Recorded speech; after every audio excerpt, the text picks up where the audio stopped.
There is much to discuss. Let's get to our panel. In our studio, Jennifer Turner is the director of the China Environment Forum at the Wilson Center. From Fort Lauderdale, Florida, John Englander is an oceanographer and expert on sea level rise. Also with us in the studio, Myron Ebell is the director of the Center for Energy and Environment at the Competitive Enterprise Institute. And Wael Hmaidan is the executive director of the Climate Action Network International. He joins us from Beirut in Lebanon. Welcome to all of you. John, let me start with you. We've seen a lot of extreme weather conditions recently in some places. We have droughts, high temperatures. We've seen these wildfires in many places around the world. What's going on here? Is this a change in the weather, or are we seeing something fundamental changing here? Well, both. The planet's 1 degree Celsius warmer than a century ago. It's on track to be another degree or two warmer this century. And as the planet warms, weather patterns change. So we get variability of weather as the global average rises. And most specifically, we're seeing more wildfires as the recent evidence of high heat. Now, the big debate, John, of course, is what's causing that rise in temperature. Is it being caused by human activity? Is it something that's cyclical? Is it natural? Are there any more indications at this stage in what's causing that? Yeah, there really is no more debate about it. There was a climate cycle. We called it the Ice Ages. It's been going on for 3 or 4 million years. We're now in the Anthropocene, the human-induced climate era. It was recognized 150 years ago that CO2 traps heat. It was warned in the White House back in the Nixon era. It was Exxon, even as an energy company, acknowledges that CO2 is related to increases in temperature. So the debate about what's triggering the heat is kind of over. Do you agree, Myron, that the debate is over? There is global warming, and there has been some for over a century. The rate of warming is very modest. It's much lower than predicted by the computer models or by the UN Intergovernmental Panel on Climate Change. I think the impacts of that warming have been vastly exaggerated. I think you see an example of that in all the loose talk about wildfires. We have wildfires in the West. I'm from the West. I'm from the Intermountain West. I can tell you we've had droughts there cyclically. We have heat waves. There's nothing in the West in terms of heat waves compared to the 1930s or droughts, and yet we have a lot of wildfires. The reason is because of federal mismanagement of our national forests and our federal lands. When you stop cutting timber on the national forests, the only result is eventually catastrophic fire. Jennifer, we've seen the Earth's atmosphere is getting warmer. We have a graph which shows that since the 80s, there's been a steady upward trend in temperatures. I mean, we do know that. But what, in your view, is the impact that this is having? Well, I know that, since I'm your China person on the panel, yeah. I'd like to talk a little bit about, the Chinese government does acknowledge that climate change exists and is having an impact on the country. MIT just released a study recently that said that at the end of the next century, North China Plain is going to be the hottest place on Earth in terms of these extreme humid heat waves, to the point where healthy people won't survive. But in China, it's also that the business as usual development, right? China's been in North China, they've been mining coal. I mean, Mao marched into the desert to put in agriculture, so that was overuse of water. So we've seen this desertification and degradation of North China happening, because of human activity. But again, and so this has put China to the brink, and a lot of across China researchers and also internationally say that climate change is going to push China over in terms of environmental degradation, particularly water. All right, let me bring in Wael Hmaidan. He is in Beirut. Well, if we look at these extreme temperatures around the world, how is it affecting conditions, say, in a region like the Middle East? Well, climate change is a big problem caused by human beings, and it is affecting everyone, rich as well as poor. Even in the Arab region, although we are a very hot region, but still we see the changes very dramatical. Our precipitation is changing very dramatically. The fire is in season. Lebanon is rich in forest, and the fires are uncontrollable anymore. We also see that the snow cover in the region is going out. As the international director of a global network, we see the problems everywhere. I just came back from the Marshall Islands, where they sleep at some points during the year when the high tide is coming, the king tide, they sleep with floating vests because they're worried that the water will enter while they're sleeping at night. The disasters of climate change, we are seeing it coming more and more every year, more intense, more numerous in terms of floodings, in terms of droughts, in terms of hurricanes, and it will affect the ocean life. It can destroy all coral reefs, which is a very important source of diversity in the ocean. Right. It will affect crops all over the world, causing mass hungers across the continents. And Wael, make the, the connection for us between what you're telling us about there and what governments around the Middle East are doing. I mean, how much of a priority is this? It's a priority they can't ignore. Although for some countries in the Middle East, fossil fuels is the main source of income, but they realize that they need at some point give it up to solve the climate change problem. To solve climate change, we need to shift our economies from fossil fuel-based economies to renewable energy economy. Early this year, the United Emirates, Arab Emirates, they did a council meeting to plan an economy beyond oil. We see renewable energy increasing in the region very fast. Morocco is now the #1 leader in renewable energy integration compared to their size and economic capacity. Of course, China is producing renewable energy at a very high rate. They're the #1 now installer of renewable energy capacity annually. John, I want to get back to the point that Myron made, that the impact that the rise in temperature around the globe is having on climate is being exaggerated.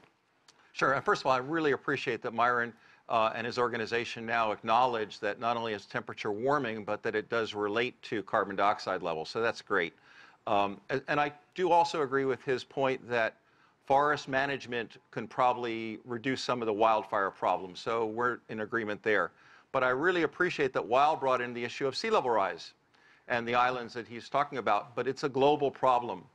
There's from Shanghai to Calcutta, let alone Miami to Boston to Singapore, sea level is rising. And here's the fact that we should remember, that over long periods of climate change, even the natural ones, that sea level moves vertically about 20 meters or 65 feet per degree Celsius of climate change over long term. But it takes decades or centuries for the ice sheets to adjust. So the rise in flooding that we're seeing globally, unprecedented in 100,000 years on Earth, is something that should get our attention. Because if we allow temperature to rise another degree or two, we are going to have tens of feet, and in fact, at some point, 10 meters of sea level rise, not this century. So we have a very serious outlook, something we've never faced before, and we need to take it most seriously. So you say a serious outlook, John, but how is that going to be countered? How is there going to be agreement around the world that there is a way to counter this? Well, there's two parts of it. One is we need to reduce the carbon dioxide and other greenhouse gases, and there was the Paris Treaty, and the 20 big nations agreed to it. The U.S. has now said they're going to pull out. But we need a global agreement on how to price carbon in a way that in the long term balances our economy, as Myron says, with our energy supply, with our livable environment. That's half of it. Right. But even if we were perfect today, even if we got off of fossil fuels today, 100%, the wildfires aren't going to stop immediately, and certainly the melting of Antarctica and Greenland isn't going to stop. So we need to begin adapting to some sea level rise, which is already in the pipeline. Okay. Myron, let's talk about the Paris Climate Accord. You were the head of President Trump's transition team for the Environmental Protection Agency, and shortly after he was inaugurated, he pulled the U.S. out of that climate accord. Let's listen to what the president had to say about that. Let's watch this. Even if the Paris Agreement were implemented in full, with total compliance from all nations, it is estimated it would only produce a 0.2 of 1 degree, think of that, this much Celsius reduction in global temperature By the year 2100. Tiny, tiny amount. So, Myron, what the president is saying there is that the Paris climate deal is no big deal. If everybody implemented it, followed it to the letter, it's going to make very little difference. Well, I think even there, the president was using the official UN numbers based on computer modeling. I think the actual temperature increases avoided are much smaller than 0.2 of a degree Celsius. But let's give him that. Yeah. The problem with the Paris Climate Treaty is it's a treaty of good intentions for most countries, but for the United States, it would be something that could be enforced in federal court so that we would have to do it while, for example, China's promise under the Paris Climate Treaty, and by the way, Chinese emissions are now double that of the United States. Chinese emissions are, in fact, larger than the United States plus the European Union combined. China's promise under the Paris Climate Treaty is business as usual up to 2030. And their emissions continue to rise every year because they're still building coal-fired power plants. So right. I think there's a disconnect here between intentions and actual actions. And I think the United States, because of our Constitution, we have to live by the agreements that we sign. All right. John, I know you want to say something, but first I want to go to Jennifer. Okay. Business as usual until 2030. No, well, China, I mean, I've been here talking to you a lot about this over the last couple of years. I mean, China is turning the coal Titanic. And it's not an easy transition. I mean, they went from 5 million coal miners down to 2. And there's going to be even less. I mean, the renewable energy sector is growing. But they have taken some massive steps. And it's true that the coal use went up slightly because of fears of steel, and some steel and cement plants reopened because of fears of job loss. They're working to tamp that down. But, I mean, no country has really put as much money and much effort. And I think that when you look at the renewable energy, a lot of it still, 30% maybe, isn't on grid for wind and solar, but they continue to build out the transmission lines because they see this as a matter of life and death. I mean, their switch off coal is not just because of climate change. It was pushed first and foremost by concerns about human health, air pollution. And so you can almost see that, but then they also do buy into climate change. And so, they're putting the investment in, and they see it real. I mean, that not only with the heat, increased snowstorms, and you talked a moment ago about sea level rise. I mean, 2014 was the beginning of the nightmare scenario in the Pearl River Delta, which has basically become one giant city. And you had a flood come in, which shouldn't, rain and flood, it shouldn't have been that big a deal, but with all the cement, hundreds of thousands of dollars cost and damage. And this is just the beginning. And right. China has taken steps, though. I mean, it's now got these sponge city projects. The sponge city, and again, so they also were investing on adaptation issues to start greening their cities, and they're creating, business hubs to innovate. And in fact, China sees, the climate change issue and clean energy as this is business opportunity, and that, to innovate on the technologies which could make a lot of this new energy cheaper, more accessible. And so it's not, I mean, China's not a climate denier. Let me get to John. John, you heard those figures there, 0.2% that President Trump talked about. Myron talked about the UN figures as well. Not nonsense. The more recent estimates or more encompassing estimates, like out of MIT from a group called Climate Interactive, you can see it on Climate Scoreboard on the web, show that the present climate commitments, according to the Paris Treaty, would reduce global temperature by 1 degree Celsius. Much, much more. But the proof is in sea level rise. We know that sea level moves up and down 120 meters over time as climate changes. It has just started to rise. It's been fairly level for 5,000 years. The sea level change to the coastlines all over the world should give us pause. And China does get credit. They think long term. To plan ahead for a century is well within the Chinese culture. It's not in the American culture, unfortunately. While, Hmaidan, if we look at the fight against climate change, we have Germany, which will spend up to $580 billion by 2025 to reduce harmful carbon dioxide emissions into the atmosphere. And even then, Germany has said that its goals, it would not meet its goals. What else does it need to do? What else do other countries need to do? Yeah, so spending money is something normal in governments. They need to spend it at an economy. When we say spending money, it gives a wrong picture because that means that's an additional cost. You have money to invest, and you need to choose in what economy you want to invest. You want to invest in the coal economy, or you want to invest in the renewable energy economy. So when Germany puts money into climate action, it doesn't mean that it's an additional cost. They're creating jobs, they're creating opportunities, they're creating an industry that will hopefully save the planet from and the people on it from the disasters of climate change.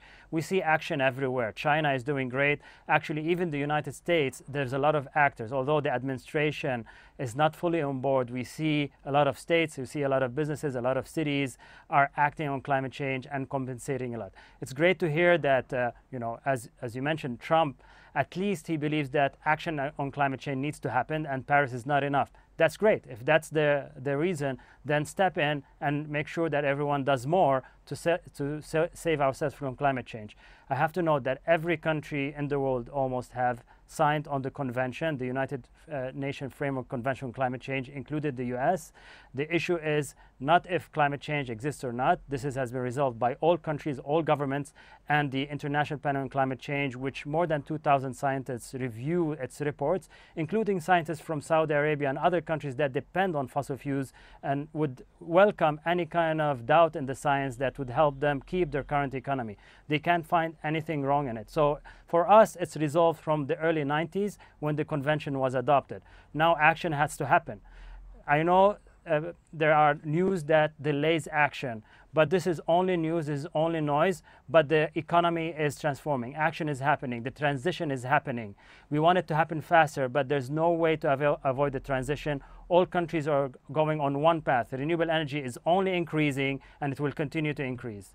Myron, there is a view that implementing these measures that are called for to combat climate change will result in a reduction of economic activity here in the United States. We've heard that view quite often. But as Wael points out there, it actually creates more industry. It actually creates entirely new industries. No, this is magical thinking. The fact is that a very few coal miners produce a very large amount of electricity. That is, they're economically efficient. Yeah. A very large number of people in the renewable sector produce a very small amount of power, so they're economically inefficient. That's why we now have German electric rates are now close to 40 cents per kilowatt hour. They are making a lot of people poorer. And in fact, all of the additions to in renewable energy are not replacing the conventional power, coal, oil, and gas. What they're doing, and nuclear, they're just adding on to the increased demand. They're fulfilling the increased demand. World energy demand continues to go up, and some of it is now being provided by windmills and solar panels. But the fact is that we're still building coal-fired power plants, natural gas plants, and nuclear plants. So this idea that the world is transforming, I encourage you to look at the figures.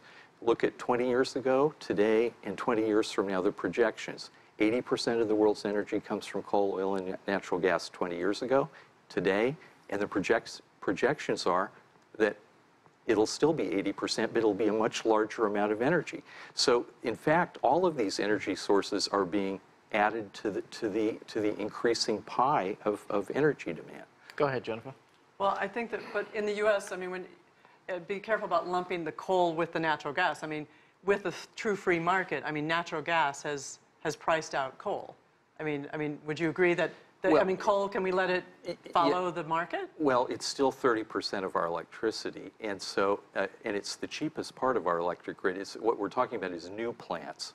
New gas turbines can be built more cheaply than new coal-fired power plants. And that's why U.S. emissions have gone down more than anywhere else in the world, because we've substituted coal for gas. But Germany has spent a huge amount of money. They have huge enormous electric costs now, and yet their emissions are not going down. So you see that there's a problem here between the economics of energy production and this magical thinking that we can turn the entire world around and live on windmills and solar panels. It's not going to happen. Okay, John, I know you want to get in on this point. Go ahead. Yeah, I mean, come on, we're going to turn ourselves into toast. I mean, at the current rate of just allowing the trends to continue, Myron makes a good point about energy costs, but Germany and other countries see the problem. In fact, the first country that has translated my book, High Tide on Main Street, about rising sea level is Kuwait. They've just printed 6,000 copies in Arabic, okay? The Middle East. They get it. And the U.S. can't go down this coal forever scenario. Our kids will be toast. Jennifer, this whole point about fighting climate change, implementing the Paris Climate Accord and economic activity, if we take countries like China, like India, home to just a little over 1/3 of the world's population, both developing nations, is there a problem there with how do we progress economically and at the same time save the planet? Well, I think that, again, as I mentioned earlier, the big challenge with the coal, and let's toss diesel in there too, right? Mm-hmm. The air pollution that is choking the cities in India and China. India now is, now they've come to the top level in terms of top polluted cities in the world. I mean, they see that, it, first and foremost, again, an air pollution issue, but by addressing it, that it also can help address the impacts that climate change already is having and will have even greater effects on their country. I mean, India perhaps a little bit more reluctantly, but again, galvanized by China's participation. But they're seeing this as a way to keep their country safe and, again, look more to the long term. I mean, both Modi and Xi Jinping, embracing renewable energy, they see it as a profitable market. And India, we've seen a lot of stranded coal assets because there's still, in every country, there's still the push for coal. And so India's been building these huge coal-fired power plants, and then they're not running because they're just too big. I mean, they were big enough to fail. And so I think that they're looking a bit more to the long term, but they do see this as job creation. I mean, when you install solar power for any kind of renewable energy, it's not where like the panels or the turbines are made, but 75% of the jobs are for maintenance where they're put. So they are job creators. Wael, Hmaidan, how much of a problem is it when developing countries say that, yes, it's a duty, it's a responsibility of the developed world to take responsibility for this. We still need to grow. From our perspective, fighting climate change is not competing with growth. We really believe that it's an economic opportunity. Actually, I do believe the economy is transforming, and prediction, I know there's a lot of prediction by the International Energy Agency and other, but if you look at the predictions about renewable energy growth in the past 10, 20 years, we're way underestimated what will happen to the renewable energy sector. Even the most optimistic projections from Greenpeace, the actual route of renewable energy was more than double what Greenpeace has predicted. And we see, because we work on daily basis with organizations from around the world, we see the effort. Every day, millions of people wake up with one mission on their head: how to solve climate change. Inventors, businesses, investors, entrepreneurs, and we see it, they look at it as an opportunity, as a challenge that will provide us with a vision, with a future that is safe, that is secure, that is healthy and prosperous. So even in developing countries now, a lot of developing countries look at it as an economic opportunity, investing in the future. Those who reject the change, the transformation that is happening right now, they're going to be stuck in the future with assets that they cannot use. So the question is prediction of the economy of the future. We see many countries committing to electric mobility. We see the mobility sector changing at a rate no one expected. We see the renewable energy technology every year. Now the renewable energy cost is half what it was 3 years ago. So the pace is really fast. Yeah, go ahead. No, as I say, he's absolutely right. The growth opportunities are twofold. This century, the assets and wealth will be created by new energy systems, by new energy distribution systems, and by adapting to things like new fire patterns and new rising sea level. We're going to create trillions of dollars of wealth to replace the trillions of dollars of write-offs. But that's the growth opportunity. It's like automobiles versus horse and buggy. Don't forget energy efficient buildings. We didn't mention that today. One of the buildings' biggest driver of energy use. Jennifer, don't forget the colossal global demand for air conditioning, particularly in the hot, poor countries. There are billions of people who have to survive during the summer. In Washington, D.C., I have air conditioning. You have air conditioning. You have air conditioning. People in Delhi mostly don't have air conditioning. There's a huge demand, and that's going to require a huge amount of electricity, most of which will come from fossil fuels. But do note, in China, also, people, another way in modernization is also having hot showers. China developed years ago, solar paneled hot water heaters. And so, that there are ways, and to innovate, but also energy efficient buildings. That you're going to have all these people who are going to need the AC and the heating. Let's make sure it's not bleeding out. That's a big market, energy efficiency buildings. All right, and we're going to have to leave it there. Thanks to all of you for being with us. That's it for this edition of The Heat, but the conversation continues online. Join us on CGTN America's Facebook page to comment on this or any other show, or chat with us on Twitter at CGTN America. I'm Anand Naidu in Washington, D.C. Thanks for being with us.